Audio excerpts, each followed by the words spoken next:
विशाल जामुन से निकले चुड़ैल के बच्चे। रात का समय होता है। गांव के सभी लोग अपने घरों में आराम से सो रहे होते हैं। रात के समय एक करण नाम का लड़का अपनी बाइक पर किरण नाम की लड़की को बिठाकर अपने घर की तरफ ले जा रहा होता है कि तभी बीच में एक फाटक पड़ता है। अरे अरे, मैं तो जानता ही था, जब मैं यहाँ से निकलता हूँ यह फाटक अचानक से लग जाता है। अब हमें यहाँ पर इंतजार करना होगा। अरे जान, और कितना इंतजार करवाओगी? जल्दी से घर ले चलो, मैं बहुत थक गई हूँ। अरे तुम चिंता मत करो, बस कुछ ही देर में ये फाटक अपने आप खुल जाएगा और फिर हम लोग यहाँ से निकल जाएंगे। फाटक पर अचानक से हवाएं चलने लगती हैं, जिसके बाद वहाँ पर छोटे छोटे बच्चों की रोने की आवाज आने लगती है।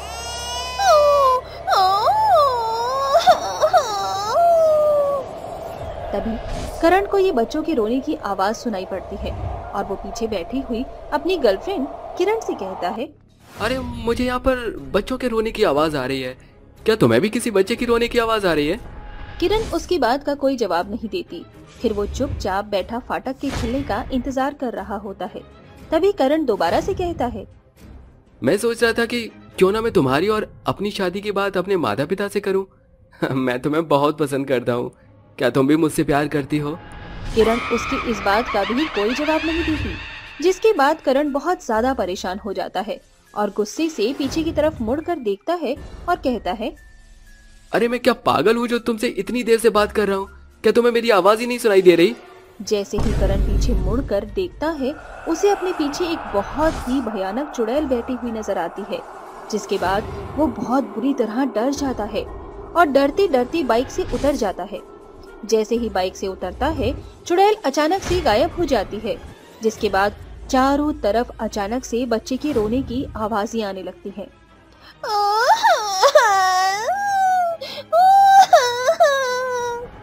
अरे ये क्या किरण, कहाँ गायब हो गई और ये बच्चों के रोने की आवाज कहाँ से आ रही है? तभी उसे फाटक पर एक जामुन का पेड़ दिखाई देता है, जिसके ऊपर उसकी गर्लफ्रेंड किरण एक बहुत ही भयानक चुड़ैल के रूप में बैठी होती है। अरे ये क्या, किरण इतनी भयानक चुड़ैल कैसे बन सकती है और वो उस जामुन के पेड़ पर क्या कर रही है? तभी चुड़ैल करण को देखकर बहुत जोरों से हंसती है। आखिरकार मुझे मेरे बच्चों के लिए बाप मिल ही गया। अजीज सुनते हो, जरा यहाँ पर तो आओ। चुड़ैल का ये बर्ताव देखकर करण बहुत अचंभित रह जाता है और वो कुछ नहीं कर पाता। तभी चुड़ैल अपनी जामुन के पेड़ से एक जामुन तोड़ती है और उसे करण की तरफ फेंकती है। जैसे ही वो जामुन करण के पास पहुंचते हैं, वो जामुन एक बहुत ही बड़े विशाल जामुन में बदल जाता है, जिसे देखकर करण एकदम से घबराने लगता है और कहता है, अरे ये सब क्या हो रहा है यहाँ? मुझे तो कुछ भी समझ नहीं आ रहा। तभी उस जामुन के अपने आप 4 हिस्से हो जाते हैं और उसके अंदर से चुड़ैल के छोटे छोटे बच्चे निकलकर बाहर आ जाते हैं, जो बहुत ही जोर जोर से रो रहे होते हैं। चुड़ैल उनके रोते ही उनके पास पहुंच जाती है और करण से कहती है, तुम मेरे बच्चों को रुला रहे हो, इन्हें जल्दी से चुप कराओ, नहीं तो मैं तुम्हें अभी के अभी यहीं मार दूंगी। चुड़ैल के कहने पर करण चुपचाप उन बच्चों को चुप कराने की कोशिश करता है, लेकिन देखते ही देखते वो सभी बच्चे करण के ऊपर चिपक जाते हैं और उसे धीरे धीरे खा जाते हैं। कुछ ही देर में फाटक खुल जाता है और चुड़ैल अपने भूतिया बच्चों के साथ वहाँ से गायब हो जाती है। अगले दिन जैसे ही सवेरा होता है, गांव के सभी लोगों को फाटक पर हड्डियों के कंकाल दिखाई देते हैं, जिन्हें देखते ही गांव वाले समझ जाते हैं। अरे हो ना हो, ये उस चुड़ैल और उसके भूतिया बच्चों का ही काम है। देखो तो जरा, जो भी ये मरने वाला इंसान है, इस बेचारी की तो पहचान करना भी बड़ा मुश्किल है। अगर ऐसे ही चलता रहा तो वो चुड़ैल अपने जामुन से निकले भूतिया बच्चों के साथ हम सभी को मार देगी। अरे इस तरह डरती रहोगी तो उस चुड़ैल का सामना कब करोगी? मैं तो कहती हूँ चुड़ैल को इस गांव से भगाने की कोशिश करो। लेकिन हम लोग चुड़ैल का सामना कैसे करेंगे? वो तो बहुत भयानक है और उसके साथ उसके जामुन से निकले हुए भूतिया बच्चे तो और भी ज्यादा खतरनाक हैं। एक बार अगर उनमें से किसी ने हम लोगों को खाना शुरू किया तो वो जब तक हमें पूरा नहीं खा लेंगे तब तक वो हमें नहीं छोड़ेंगे।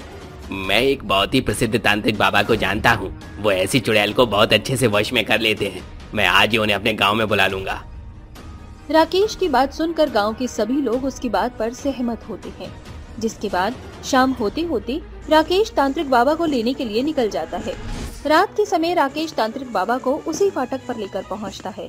उस फाटक पर पहुंचते ही ठंडी ठंडी हवाएं चलने लगती हैं, जिससे तांत्रिक बाबा को महसूस होता है। मुझे अभी महसूस हुआ, यहाँ बहुत भयंकर काली शक्तियाँ हैं।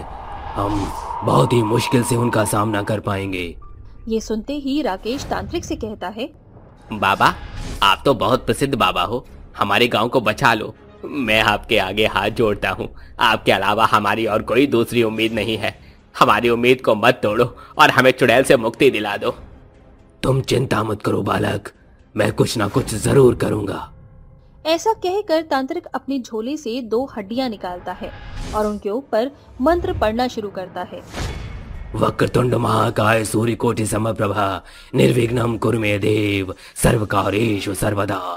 जैसे ही वो पूरा मंत्र पढ़ लेता है, उन दोनों हड्डियों के अंदर से धुआं निकलने लगता है, जिसके बाद अचानक से वहाँ चुड़ैल अपनी एक बहुत बड़ी विशाल जामुन के साथ प्रकट होती है। तुझे क्या लगा तू मुझे यहाँ रोकने आया है और मैं तेरे कहने पर रुक जाऊंगी तांत्रिक? देख अब मैं इन गांव वालों के साथ और कितना बुरा हाल करती हूँ।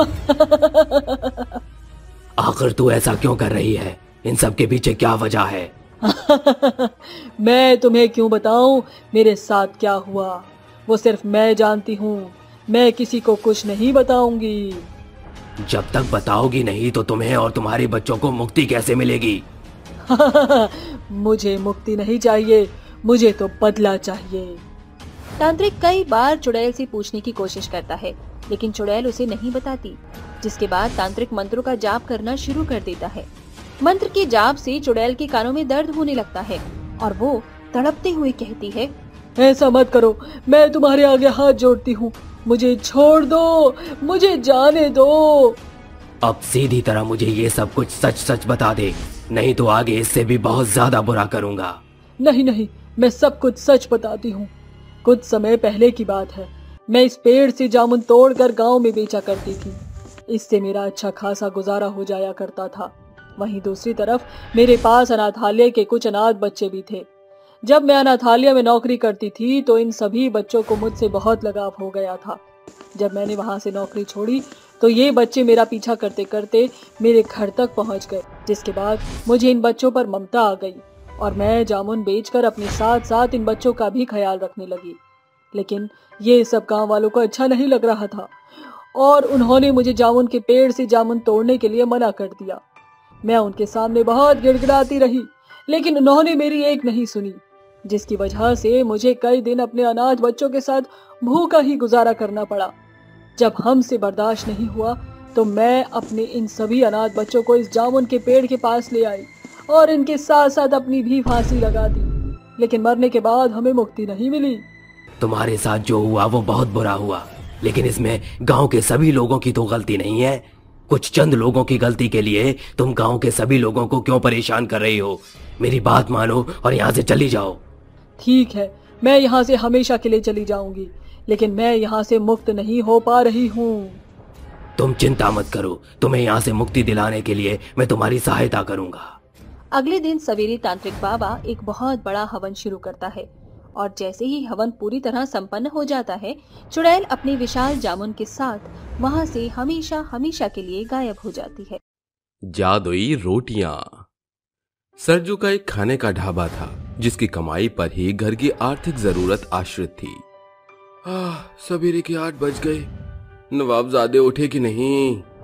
उस दंपत्ति का इकलौता बेटा था रौनक, जिसकी उम्र 24 बरस हो चुकी थी। इसके बावजूद भी वो कभी अपने पिता के काम में हाथ नहीं बटाता था। बुरी तरह से आलस में डूबने के चलते जब भी उसे कोई काम कहा जाता तो वो आनाकानी करके उसे टाल दिया करता था। आज सवेरे उसकी माँ मुग्धा उसके कमरे में दस्तक देते हुए कहती है, रौनक उठ जा बेटा, सूरज सर पर चढ़ा आया है। माँ सोने दो ना। रौनक चादर ताने सो जाता है। ये देख मुग्धा उसे झकझोरते हुए उठा देती है। कितना सुहाना ख्वाब था, मैं 5 सितारा होटल का मालिक बन चुका था, आपने सब तोड़ दिया। ख्वाबों की दुनिया से बाहर निकल, पूरे 24 बरस का हो चुका है तू। तेरी उम्र के नौजवान घर बार की जिम्मेदारियों को बखूबी संभाल रहे हैं। एक तेरा स्वाभिमान, तुझे दुत्कारता नहीं क्या?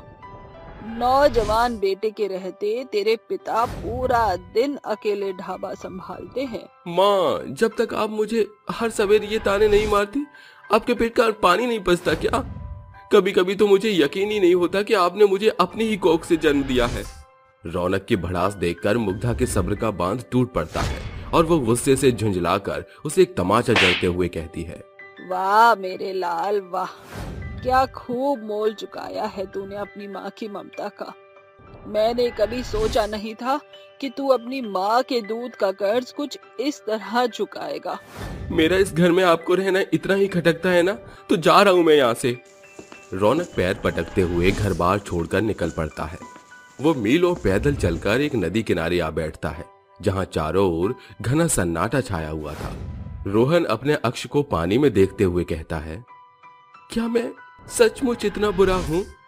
मुझे माँ से वैसे लहजे में बात नहीं करनी चाहिए थी। वो अपने अक्ष से बातें करते हुए पछतावा जाहिर करता है। देर शाम सरजू घर लौट कर आता है। ये लो भगवान, ढाबे का खाना बच गया था तो घर ले आया। रौनक घर छोड़कर न जाने कहाँ चला गया है। रोते बिलखते हुए मुग्धा सरजू को सवेरे का वृतांत बताती है। मुग्धा, रौनक नौजवान है, गरम खून है उसका, गुस्से में कहीं बैठा होगा, आ जाएगा। अचानक रौनक आंखों में आंसू लिए घर के भीतर आ धमकते हुए कहता है, माँ, मुझे माफ कर दो, मैं अपनी कमियों को पहचान चुका हूँ। अब से पिताजी के ढाबे की जिम्मेदारी मैं संभालूंगा। रौनक में आए बदलावों को देखकर उसके माता पिता फूले नहीं समाते। अगले सवेरे रौनक ढाबे पर पहुंचकर चाव से भट्टी में रोटियां सेकता है। तभी एक भिखारी हाथ फैलाकर खाना मांगते हुए कहता है, अरे इस भूखे भिखारी को कुछ दे दो खाने को, भूख के मारे अंतड़ियां सूखने को हो रही हैं बेटा। अभी तक तो ढाबे की बोनी भी नहीं हुई, मगर एक भूखे को खाना खिलाना पुण्य की कमाई है।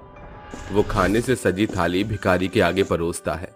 खा चुकने के पश्चात भिखारी कहता है, तुम्हारी बनाई ये रोटियां बेहद लाजवाब थीं। ईश्वर तुम्हारे ढाबे को बहुत बढ़ाए बेटा। भिखारी के जाने के पश्चात एक बुढ़िया लाठी के सहारे चलकर ढाबे पर आती है। बेटा, इस बुढ़िया पर रहम खाओ, परिवार और हालातों की मारी हूँ मैं। बुढ़िया की बदतर हालत देख रौनक का मन पिघल जाता है और वो उसे भरपेट खाना खिलाता है। ये बची हुई रोटियां आप लेते हुए जाइए, एकदम ताजी हैं, रास्ते में आपके खाने के काम आएंगी। शुक्रिया बेटा। उस रोज पूरा दिन रौनक की दुकान पर भिखारियों की फौज आकर खाना खाकर चली जाती है। बनी हुई तमाम रोटियां खत्म होने के बाद वो परेशान होकर कहता है, अरे सारी रोटियां तो गरीबों को खिलाने में खत्म हो गई, अब तक एक पैसे की कमाई नहीं हुई, जाने पिताजी को क्या जवाब दूंगा। वो ये सोच ही रहा था कि तंदूर की धधकती भट्टी के बीच से शोभायमान वस्त्र धारण की एक देवी, जिनके चारों ओर आग की लपटें धधक रही थी, बाहर आती है। रौनक उसे देख भौचक्का रह जाता है। भयभीत ना हो पुत्र, मैं अग्नि देवी हूँ। ये आग उसी का प्रतीक है। तुम एक दयावान पुरुष हो, जिसने बिना कुछ सोच विचार के इस भट्टी के घनघोर तपिश में जूझकर रोटियां तैयार की, मगर बिना मेहनताने के परवाह किए उन गरीबों को खिला दिया। ये देख मेरा हृदय बेहद प्रफुल्लित है। मैं तुम्हें वरदान देती हूँ कि तुम्हारे ये भट्टी में एक रोटी डालने पर वो अनेकों संख्या में बदल जाएंगी। साथ ही वो जादुई रोटियां स्वाद से भरपूर होंगी और अब से तुम्हारी दुकान की रोटियां फिर कभी नहीं घटेंगी। ये कहकर अग्नि देवी अदृश्य हो जाती है, जिसके बाद रौनक कहता है, कुल मिलाकर थोड़ा सा आटा है, इससे एक रोटी बनाकर देखता हूँ। रौनक आटे की एक लोई तैयार करके बेली रोटी को भट्टी में पकाता है। तभी वो एक रोटी कई सारी जादुई रोटियों से भर जाती है, जिन्हें रौनक खुश मन से बाहर निकाल कर कहता है, अरे ये जादुई रोटियां तो एकदम जिन्न के जादू की जैसी हैं, मेरी तो बल्ले बल्ले हो गई। उन जादुई रोटियों को खाने वाले लोग बखान करते हुए कहते हैं, भाई बरसों से इस ढाबे की रोटियां खाते हैं, मगर आज मानो जैसे रोटियों के स्वाद में जादू भर गया है। जादुई रोटियों का स्वाद खाने वाले सभी की जुबान पर बस जाता है। उस रोज रौनक की खूब कमाई होती है। वो घर आकर जादुई रोटियों का किस्सा अपने परिवार के साथ साझा करता है। मतलब कि अब 1 गुना आटे में 10 गुना ज्यादा रोटियां पक सकती हैं। अगली भोर दोनों मिलकर ढाबे पर रोटियां तैयार करते हैं। अरे रौनक, इतनी कंजूसी करेगा तो कैसे चलेगा? इतनी अल्प मात्रा में बनाई रोटियां तो अभी तड़के भोर खाने वाले आएंगे, उन्हीं में खत्म हो जाएंगी। दिन भर का क्या होगा बेटा? बाबूजी, ये एक साधारण लोई की रोटी भट्टी में डालते ही अनेकों जादुई रोटियों में बदल जाएगी। रौनक भट्टी में जैसे ही एक रोटी डालता है, उसी पल कई जादुई रोटियां भट्टी से बाहर आती हैं, जिससे खूब सारी रोटियों की थाक तैयार होती है। ये सब कुछ देवी की दया है। हमारी पकाई रोटियां जादुई रोटियों में बदल रही हैं। वो मिलकर बैठे लोगों को खाना परोसते हैं। गुजरते दिन के साथ चारों ओर उनकी रोटियों की वाहवाही की खबरें फैल चुकी थी। बाबूजी, मैं सोच रहा था कि हम अपनी रोटियों के दाम घटा दें। इससे खाने वाले लोगों की संख्या बढ़ेगी और हमारी जादुई रोटियों की खपत और ज्यादा होगी। वो दुकान के बाहर रोटियों का घटा दाम मोटे अक्षरों में लिखते हैं। उस रोज ढाबे पर खाने वालों की भरमार लग जाती है। अरे तुम कहाँ से आए हो भैया? ढाबे की रोटियों का दाम बड़ा ही कम है। खरी बात सुनी है तुमने भाई। यहाँ 10 रुपए में घी की लिपटी 6 रोटियां मिलती हैं और इन जादुई रोटियों के स्वाद का तो पूछो ही मत, कसम से मुंह में घुल जाता है। ऐसा क्या है? आज तो मैं दबा कर खाऊंगा। ढाबे के चारों ओर सैकड़ों की संख्या के लोग खाना खाने लगते हैं। पिताजी, रोटियों के घटे हुए दाम के चलते आज हर जन और दिनों की तुलना में 4 गुना ज्यादा रोटियां खा रहा है। अरे बेटा, बतियाना बंद कर। देख, परात की रोटियां खत्म होने को है।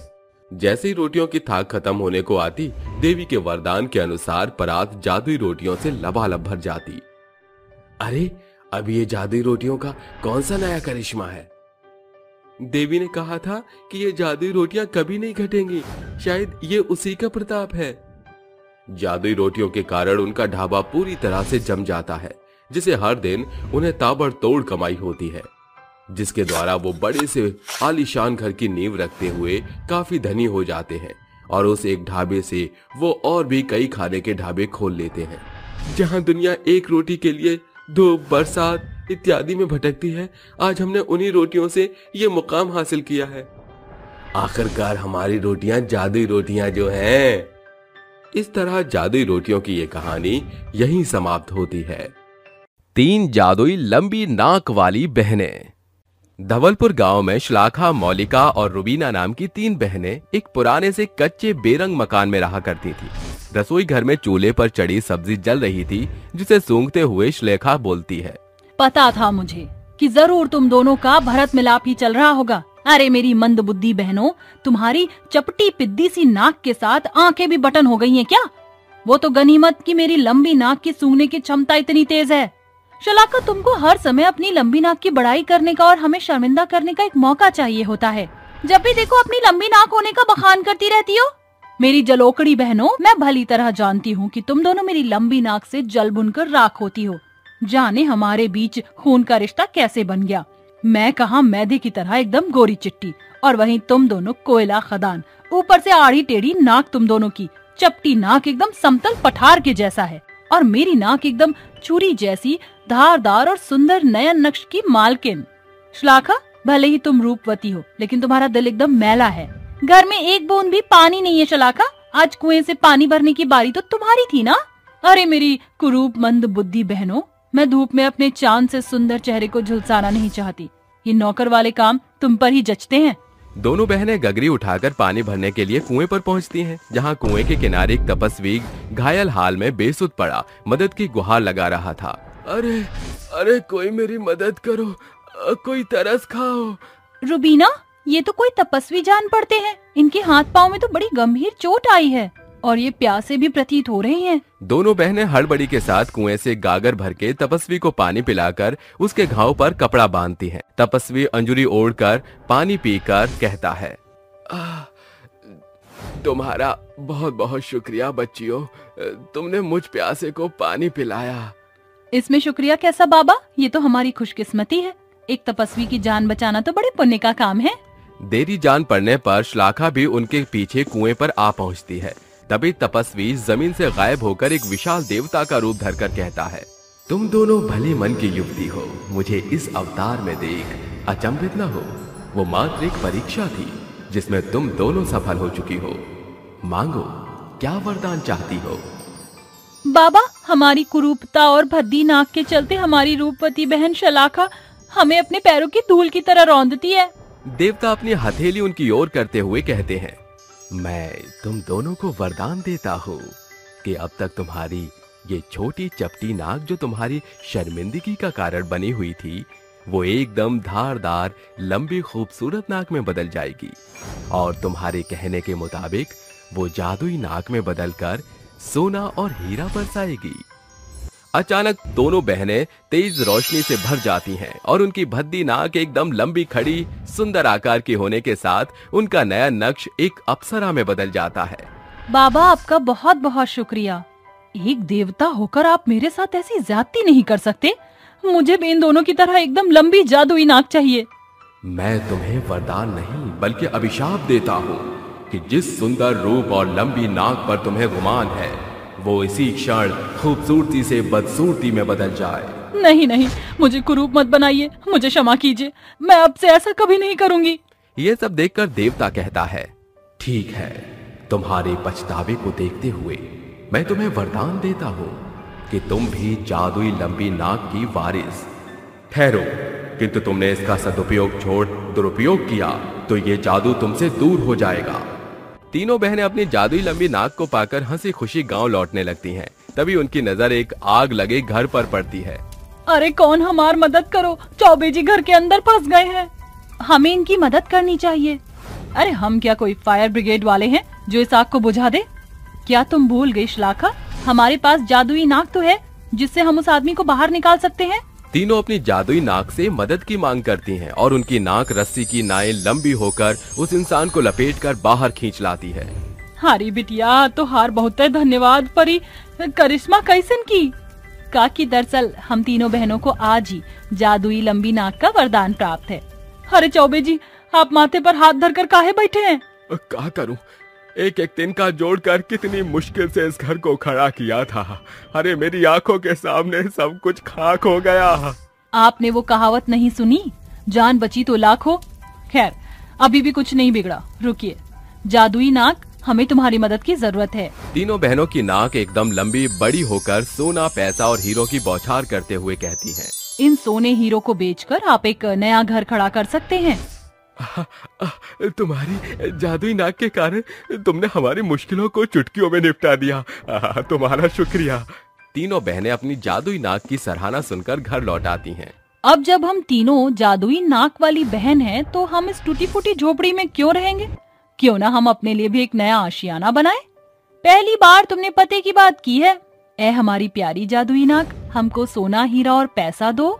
तीनों बहनें स्वर्ग की अप्सरा की भांति दमकने लगती हैं और उनकी लंबी जादुई नाक से सोने, हीरे और पैसों के ढेर लग जाते हैं।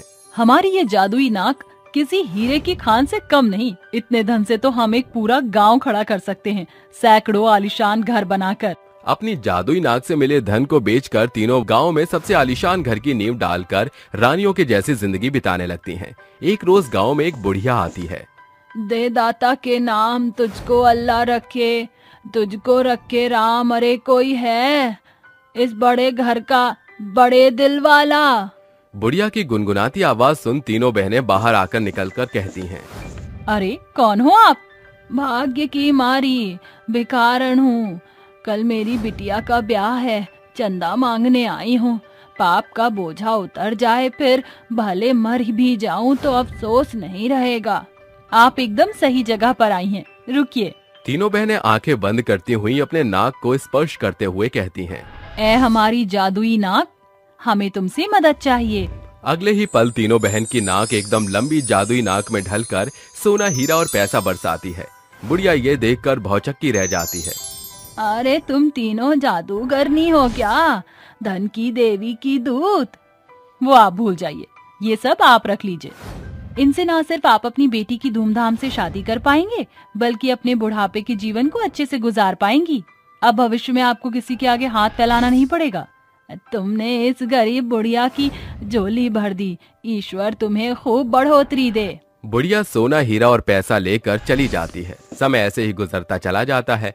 फिर एक रोज गांव के लोग उनसे मदद की मांग करते हैं। आप सब अचानक से यहाँ, क्या बात है? बिटिया, इस गांव का सरपंच होने के नाते ये मेरी जिम्मेदारी बनती है कि मैं यहाँ का विकास करूं, पर हमारे पास इतना धन नहीं है। ईश्वर की तुम तीनों पर बड़ी दया करुणा है। तुम तीनों अपनी जादुई नाक से कुछ धन देकर हमारी मदद करो तो गांव में स्कूल, सड़कें, अस्पताल इत्यादि का बंदोबस्त हो जाएगा। हम हमारे गांव की तरक्की में अपना योगदान जरूर देंगे। तीनों बहनें एक बार फिर अपनी जादुई नाक के द्वारा गांव वालों की आंखों के सामने उनकी जादुई लंबी नाक से सोने, हीरे और करारे नोट बरसते हैं। अगर हमारी जादुई नाक से गांव की बदहाली खुशहाली में बदल जाए तो इससे बेहतर क्या हो सकता है। तीनों बहनों की जादुई नाक से गरीब गांव की काया पलट हो जाती है और जादुई नाक वाली तीनों बहनें हंसी खुशी एक साथ रहा करती हैं। सुनहरा जंगल। रजत अपने परिवार के साथ एक गंगापुर गांव में रहा करता था। वो जंगलों से लकड़ियां काट कर और उन्हें बेचा करता था। वो इसी तरह अपना और अपने परिवार का गुजर बसर करता था। उसका बेटा गौरव इंजीनियरिंग की पढ़ाई के लिए विदेश गया हुआ था। रजत रोज सुबह लकड़ी काटने जंगल में जाता था। शाम होने पर वो वापस लौटता है। उसकी गैर हाजिरी में उसकी पत्नी सीमा की तबीयत बहुत खराब हो गई थी। वह घर पहुंचकर सीमा को आवाज लगाते हुए बोलता है, सीमा, आज खाने में क्या बनाया है? फटाफट खाना लगा दो, मुझे बहुत जोर से भूख लगी है। मेरी तबीयत ठीक नहीं है और मैं बिस्तर से उठ भी नहीं पा रही हूँ। इस वजह से मैंने खाना नहीं बनाया है। आप मुझे डॉक्टर के पास ले चलिए। अरे, क्या हो गया तुम्हें? इतना बोलकर रजत सीमा के सिर पर हाथ रखता है। उसका शरीर भट्टी की तरह तप रहा था। सीमा की सांसें बहुत तेजी से चलने लगी थी। वह अपने सीने पर हाथ रखते हुए हाँफने लगी थी। वो थोड़ी देर बाद बेहोश हो जाती है। रजत जल्द से जल्द उसे हॉस्पिटल लेकर जाता है। डॉक्टर उसका चेकअप करते हुए बोलता है, देखिए, आपकी बीवी की कंडीशन बहुत ज्यादा खराब हो रही है। उनके बचने के चांसेस बहुत कम है क्योंकि उन्हें सीवियर हार्ट प्रॉब्लम है। अगर जल्द से जल्द इनका ऑपरेशन नहीं किया गया तो ये अपनी जान गंवा बैठेगी। ऑपरेशन का कुल खर्चा 3 लाख रुपए तक पहुंच सकता है। लेकिन डॉक्टर साहब, मैं इतनी बड़ी रकम कहां से लाऊंगा? मैं सिर्फ एक मामूली लकड़हारा हूं। कुछ भी करके आप मेरी पत्नी को बचा लीजिए। पेशेंट की जान बहुत खतरे में है। आप जल्द से जल्द पैसों का बंदोबस्त करिए, तभी हम आगे कुछ कर पाएंगे। उनके लिए स्पेशल डॉक्टर को विदेश से बुलाना पड़ेगा और उनकी फीस बहुत ज्यादा है। ये केस किसी आम डॉक्टर के बस की बात नहीं है। आप मेरी पत्नी को बचाने के लिए भगवान को भी बुला लो, लेकिन मेरी पत्नी को कुछ नहीं होना चाहिए। मैं पैसों का इंतजाम करता हूँ। रजत सोच में पड़ जाता है और वह उदास होकर घर की तरफ जाने लगता है। रास्ते में उसे एक जंगल से होकर जाना था। वो रास्ते में चल ही रहा था कि उसे मंत्रों की जाप की आवाज सुनाई देती है। वो आगे की ओर बढ़ता है और एक बड़ी चट्टान पर किसी साधु महात्मा को तपस्या करते हुए देखकर उन्हें हाथ जोड़कर नमन करता है। लेकिन तभी उसकी नजर उनके आसपास पड़ती है, जहाँ एक सांप उनके कमंडल के इर्द गिर्द घूम रहा था। वह सांप साधु को डसने ही जा रहा था कि तभी रजत सांप को एक टहनी से दूर कर देता है। सांप वहां से भाग जाता है और इन सब के बीच साधु की तपस्या भंग हो जाती है। वह गुस्से में रजत को बोलते हैं, तुमने मेरी वर्षों की तपस्या भंग कर दी। मैं तुम्हें तुम्हारी इस गलती के लिए कठोर दंड दूंगा। लेकिन बाबा, मैंने आपकी जान बचाई है और आप मुझे ही दंड दे रहे हो। एक सांप आपके आसपास घूम रहा था, आपको डसने वाला था, लेकिन मैंने उसे भगा दिया और आपकी जान बचाई। क्या? मेरी जान बचाई? बेटा, मुझे गलतफहमी हो गई, मुझे माफ करना। मेरी जान बचाने के लिए धन्यवाद। आप धन्यवाद मत कीजिए, आप तो ज्ञानी संत हैं, आपसे कभी भूल नहीं हो सकती। आप मुझे अपना आशीर्वाद दीजिए कि मैं अपनी जिंदगी की मुसीबतों से लड़ सकूं। क्या बात है बेटा, तुम बहुत परेशान लग रहे हो। हाँ महात्मा जी, मेरी पत्नी की तबीयत बहुत खराब है। वो अस्पताल में एडमिट है। मुझे उसके इलाज के लिए 3 लाख रुपए चाहिए, पर मेरे पास इतनी बड़ी रकम नहीं है। मुझे समझ नहीं आ रहा कि मैं अपनी पत्नी की जान कैसे बचाऊं। बेटा, मैं तुम्हारी इस परेशानी का हल बताता हूं। तुम एक नेक दिल इंसान हो। मैं तुम्हें ऐसी जगह भेजूंगा जहां तुम्हें इतनी सारी दौलत नसीब होगी कि तुम इसका हिसाब नहीं कर पाओगे। तुम सुनहरे जंगल में जाओ और वहां की लकड़ियों को काट कर बेच देना। उससे जो भी पैसा मिले उनका इस्तेमाल अपनी पत्नी के इलाज के खर्च के लिए करना। इतना बोलकर वह साधु वहां से चले जाते हैं और उसकी बातों को मानते हुए रजत सुनहरे वनों की ओर रुख करता है। वहां जाकर सुनहरे जंगल को देखकर हैरान रह जाता है। उस जंगल में सभी पेड़, फूल, पत्ते, घास, फूस सब कुछ सोने का था। हे भगवान, कहीं मैं सपना तो नहीं देख रहा? इतना सारा सोना!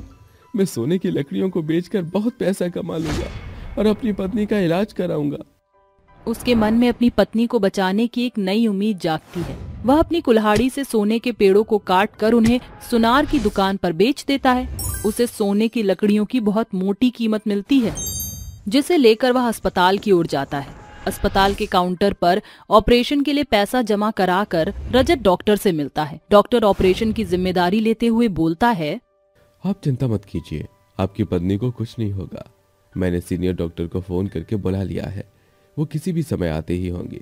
उसके बाद हम आपकी पत्नी का ऑपरेशन शुरू करेंगे। आपका बहुत बहुत धन्यवाद डॉक्टर साहब। कुछ ही देर में सीनियर डॉक्टर हॉस्पिटल में आता है और सीमा को ऑपरेशन थिएटर में शिफ्ट करने के लिए कहता है। थोड़ी देर बाद नर्सेज और डॉक्टर मिलकर उसका ऑपरेशन कर देते हैं। ऑपरेशन सक्सेसफुल होने के बाद डॉक्टर रजत को खुशखबरी देता है। कुछ दिनों में ही सीमा एकदम तंदुरुस्त हो जाती है और उसे हॉस्पिटल से छुट्टी भी मिल जाती है। ऑपरेशन के इलाज के बाद भी रजत के पास बहुत सारे पैसे बच गए थे। एक सुबह रजत को उसके बेटे गौरव का विदेश से कॉल आता है। कैसे हो पापा? और माँ कैसी है? बेटा, मैं सही हूँ और तेरी माँ भी ठीक है। पापा, वो कॉलेज की फीस के लिए कुछ पैसे चाहिए थे, आप 2 दिन में भिजवा दीजिए, क्योंकि परसों आखिरी डेट है फीस भरने की। कितनी फीस रह गई है तेरी? पापा, वही कुछ 80,000 रुपए। तू चिंता मत कर, मैं कल ही तेरे अकाउंट में पैसे भिजवा देता हूँ। बस तू अपना मन लगाकर अच्छे नंबरों से पास होना और इंजीनियर बनकर यहाँ आना। तेरी माँ बहुत खुश होगी। हाँ पापा, बस मैं 3 महीने बाद वापस घर लौट रहा हूँ। अच्छा, मैं फोन रखता हूँ। आप पापा, मेरी क्लास का समय हो रहा है। ठीक है। फोन रखकर दोबारा रजत सुनहरे जंगल में जाता है और वहाँ से कुछ सोने की पेड़ को काट कर लाता है और उसे सुनार को बेचकर जो पैसे मिलते हैं उनमें से रजत 1 लाख रुपए गौरव के अकाउंट में डलवा देता है। गौरव फीस भरकर अपनी आगे की पढ़ाई पूरी करने लगता है और बचे हुए पैसों से रजत गरीबों की मदद करता है। वह उनके लिए खाने की चीजें, कपड़े दान में बांटने लगता है। अब रजत के घर में सिर्फ खुशियां ही गूंज रही थी। 3 महीने बाद गौरव घर लौटता है, जिसे देख सीमा और रजत उस पर बहुत गर्व करते हैं। रजत हमेशा उस साधु महात्मा और सुनहरे जंगल का शुक्रिया अदा करता है, क्योंकि अगर आज सुनहरा जंगल ना होता तो आज सीमा उसके साथ ना होती और उसका बेटा आज इंजीनियर ना बनता। अब रजत खुशी खुशी अपनी आगे की जिंदगी बिताता है। चुड़ैल के भुट्टे। रात के 3 बज रहे थे। भीमागढ़ गांव के भुट्टे के खेत में एक तेज रोशनी चमकती है और उस चमकती हुई रोशनी से एक चुड़ैल बाहर निकलती है। इसके बाद वो चुड़ैल हंसते हुए बोलती है, इस गांव के किसी भी भुट्टे को मैं नहीं छोड़ूंगी। मैं इस गांव के सारे भुट्टों को चबा चबा कर खा जाऊंगी। इतना कहकर चुड़ैल उस खेत में अपने दोनों हाथों को हवा में उठाती है और आंख बंद करके अपने हाथों से जादू करने लगती है। उसके हाथों के जादू द्वारा वो उस खेत के सारे भुट्टे हवा में उड़ाने लगती है, जिसके बाद वो चुड़ैल खुद हवा में उड़कर आराम से भुट्टे खाने लगती है। यम, वाह, ये भुट्टे कितने स्वादिष्ट हैं। इन भुट्टों को खाकर तो मजा ही आ गया। चुड़ैल भुट्टों को खा ही रही थी कि तभी उस खेत का मालिक वहां आ जाता है और वह अपने खेत में चुड़ैल को हवा में उड़ते हुए भुट्टे को खाता हुआ देख चिल्लाते हुए बोलता है, अरे बाप रे बाप, ये तो एक भयानक चुड़ैल है। अरे गांव वालों जल्दी आओ, देखो रे, अरे गांव में किसी चुड़ैल का साया है। मालिक की आवाज सुनकर चुड़ैल अचानक ही पीछे मुड़ जाती है, जिसके बाद वो मालिक को देखकर उसे बोलती है, तेरी इतनी हिम्मत कि तूने मुझे भुट्टे खाते हुए देखा। तूने मुझे देख तो लिया, लेकिन अब तू नहीं बचेगा। पहले मैं तेरी आंखें नोचूंगी, उसके बाद मैं तेरी जान लूंगी। इतना कहकर चुड़ैल उस मालिक को हवा में उड़ा देती है, जिसके बाद वो अपने हाथों की दोनों उंगलियां लंबी करती है और उसकी आंखों में घोंप देती है, जिसके बाद चुड़ैल उसको भयानक मौत दे देती है। इस तरह उस खेत के मालिक की मौत हो जाती है और चुड़ैल उस खेत के सारे भुट्टे खाकर वहां से गायब हो जाती है। और देखते ही देखते अब दिन गुजरने लगते हैं।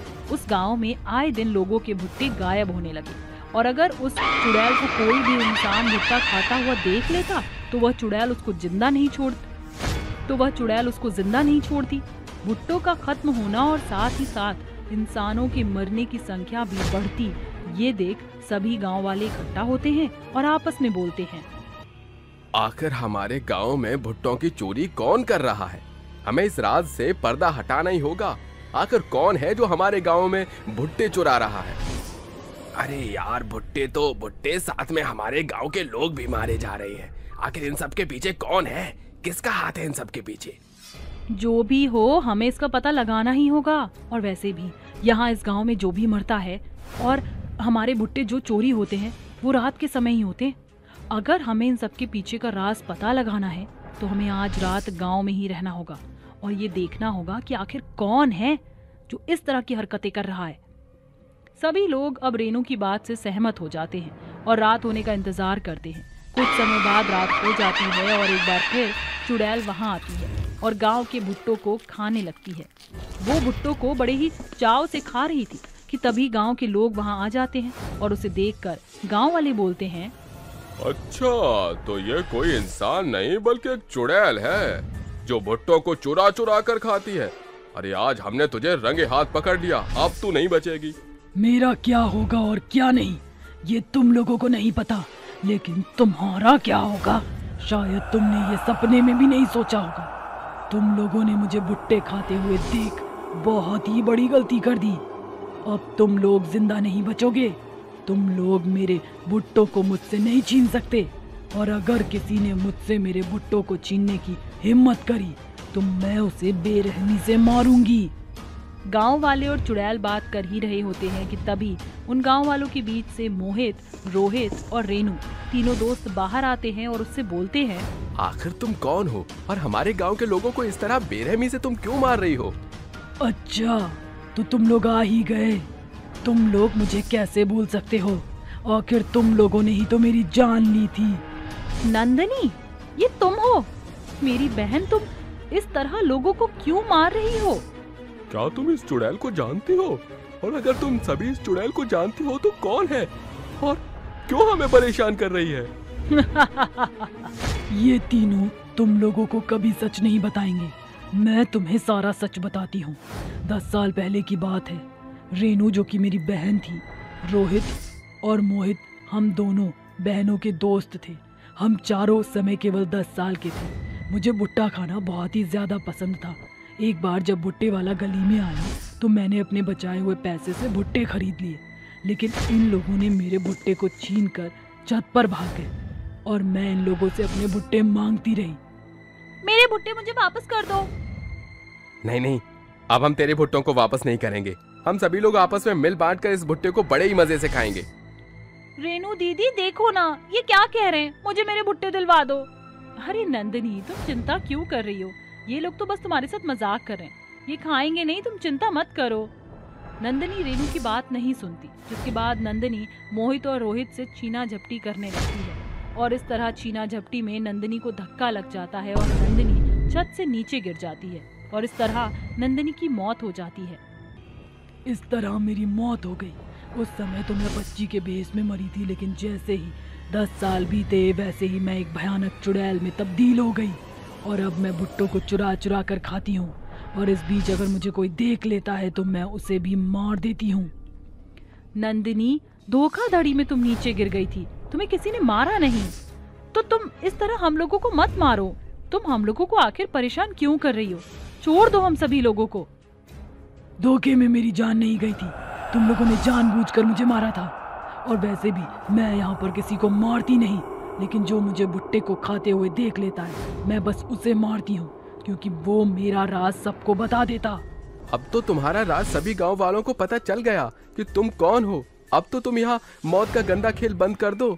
ठीक है, यहाँ पर मैं किसी को भी नहीं मारूंगी, लेकिन तुम मुझसे एक वादा करना होगा कि तुम हर रोज मेरे लिए सुबह शाम भुट्टे लाकर मेरी कब्र के पास छोड़ दोगे। अगर तुम ऐसा करते हो तो मैं तुम लोगों को कभी भी परेशान नहीं करूंगी। ये मेरा तुमसे वादा है। चुड़ैल की बातों से अब सभी लोग सहमत होते हैं, जिसके बाद चुड़ैल वहाँ से अपने आप गायब हो जाती है और हर रोज अब सभी गांव वाले नंदिनी की कब्र पर भुट्टे रखकर चले जाया करते।